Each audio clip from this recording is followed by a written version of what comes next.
Hi, ako nga pala si Cyril Bugante, ang operator ng DTF machine dito sa Transferit na 999. Nagamit naman po namin ito na 6 na araw na may total meters na 137.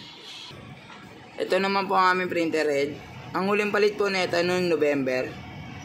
Ito naman po ang aming copy na may 90% good condition pa po. Ganito naman po mag-edge clean.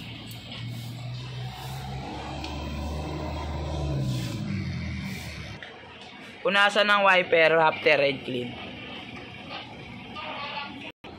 Ito naman po nozzle check ng DTF machine po namin. Ang ink system naman po namin ay tama lang. Ito naman po aming waste tank. Nilinis po ito ng isang araw. Ito naman po aming ABR. Kasi ito naman po aming ground wire. Nakadikit po siya sa wall.